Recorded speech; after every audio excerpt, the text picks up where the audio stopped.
There is so much to know and love about the woman who many would call the backbone of the Marley family.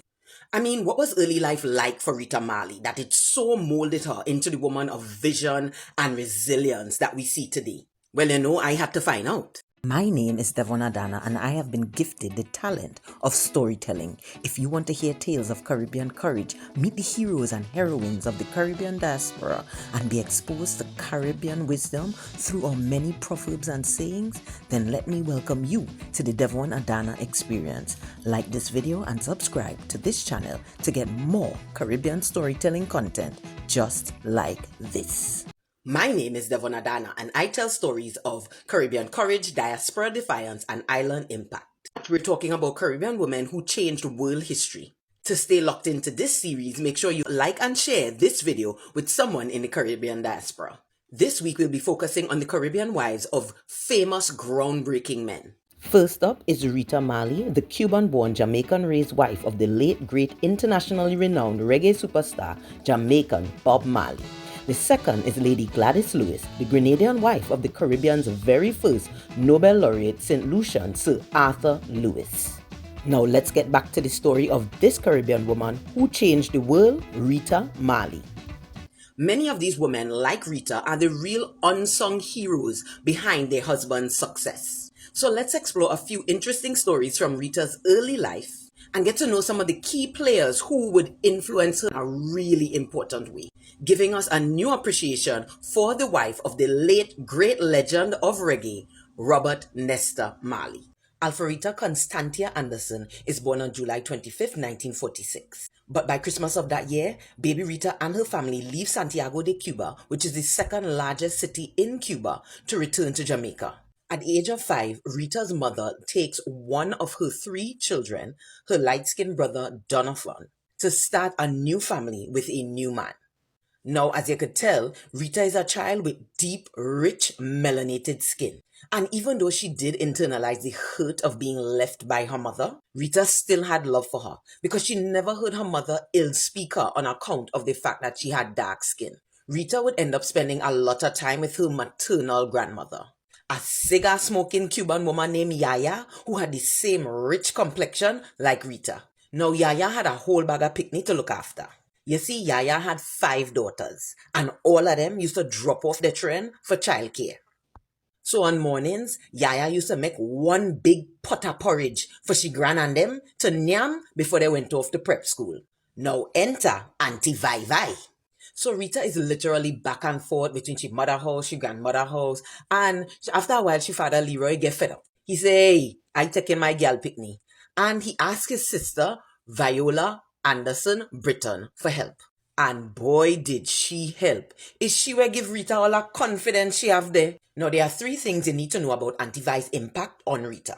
First off, Vi is a lady who has she money game in order. She was a dressmaker, and everybody in Kingston know once you're talking wedding is Vi you're going and see. Then next thing, Vi is very well respected in she community. She is like the local area representative for her political party. She's like a pillar, tower of strength for she area. And Vi is one bush lawyer. She always mediating or helping people resolve their problems. And lastly, when Rita goes to live with Vi, she ain't have no children. So she like a strict. She ain't taking no crap. Vi is like a tour de force in Rita's young life. When Rita is a young girl, her mother gets remarried and doesn't invite Rita to the wedding. Vi is like, "Girl, don't waste no tears on she. I gonna make you one nice dress, and we gonna pass in front the wedding. Let people see how your mother wicked." Vi even enters Rita in her very first singing competition. It was a radio competition on RJR, Real Jamaican Radio. It was called Opportunity Knocks. And Vi all make nice clothes for Rita to wear, plus she even chose the song Rita would sing in the competition. And of course, Rita wins the competition with her well-practiced rendition of Our Father. Rita says it was her first taste of applause. And right then and there, Rita tells herself, "You see me? I am going to be a singer." When Rita finds herself pregnant at the age of 17 with her first child, to say that Vi and the whole family was disappointed is an understatement. I mean, this is the mid-60s. Teenage pregnancy was seen as such a taboo. And Vi prided herself on being a woman of strict moral code. So she took it personally when Rita became pregnant. But once the child born, You couldn't tell Vi that Sharon wasn't she pickney. And if you think Vi was strict before Rita had the baby, well, it's no self she laying down the law. In fact, once Robbie and Rita said I was courting, a night them decide to run afoul of Vi laws, and young Robbie climb in a window by Rita to say he's sleeping there the night. When Vi catch him in Rita room, she tell him pelty tail out the way he come in and find you home. Rita would tell it to this day that was her greatest embarrassment. Although there is so much of this woman's story that we don't celebrate enough. Here is young Rita describing that first meeting with the Wailing Wailers in front of Auntie Vi house on Greenwich Road. They were living in the back part of Trenchtown, back at 2nd Street at the time. And I was on Greenwich Park Road. It's usually called White Road, that facing the Calvary Cemetery. So they would pass by through my track every day to go to rehearsals at Coxsone Studio.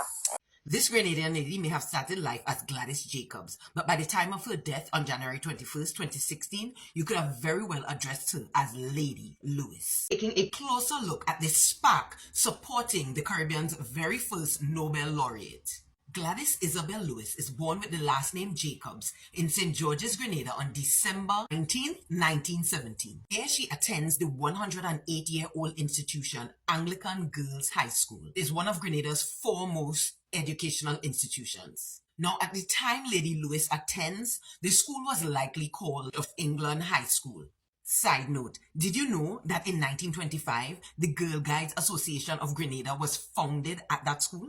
After completing high school, Lady Lewis heads to Warminster, England. There, she attends Monica's Girls Missionary School. Now, me and know Miss Gladys do when she went there, but it was enough to impress these people, want to encourage her to do teacher training in the Montessori method at the University of London. By the time Lady Lewis is attending school in University of London, World War II breaks out. And by 1940, the Germans have London under heavy manners. You see, from November 1940 to February 1941, the Luftwaffe, or the aerial warfare branch of Germany's United Armed Forces, are engaged in a strategy that they call the Blitz. The goal?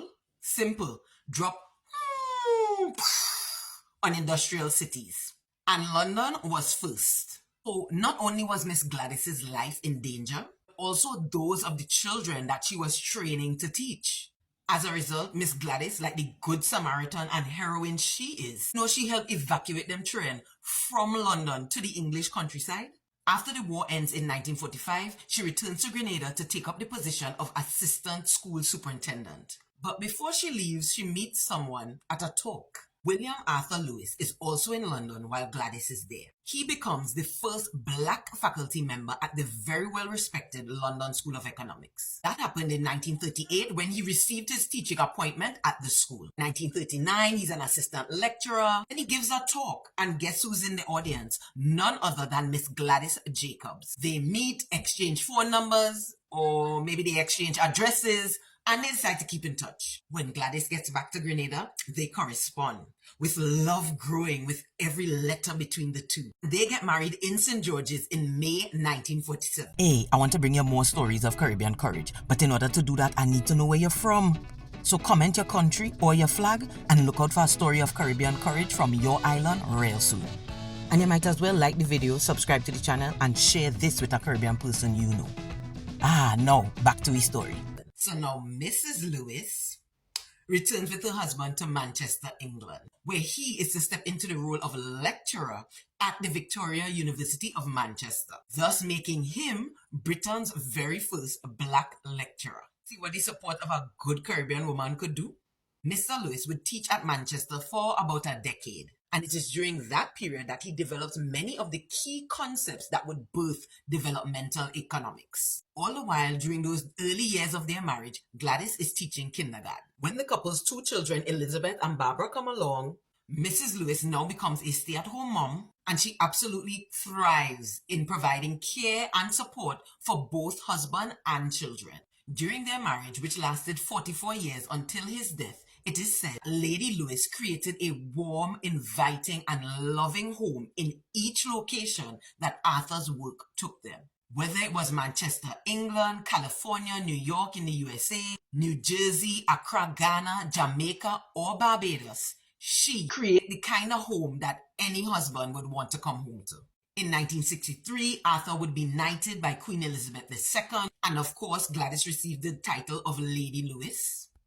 By 1979, Arthur receives the Nobel Laureate Prize for Economics, becoming the first black man to do so. I am sure Sir Arthur would be the first to admit that he couldn't achieve many of his wins without the love and unwavering support of Lady Gladys by his side. Here are a few words that those who knew and loved her best said upon her passing. She entertained dignitaries and guests at home, was a superb cook and skilled hostess. She was a gracious and generous person who had a great sense of fun, loved to laugh and joke, and thoroughly enjoyed the company of family and friends. You won't believe some of the amazing things Caribbean women have been up to. Check out my channel for even more stories of Caribbean women who changed the world.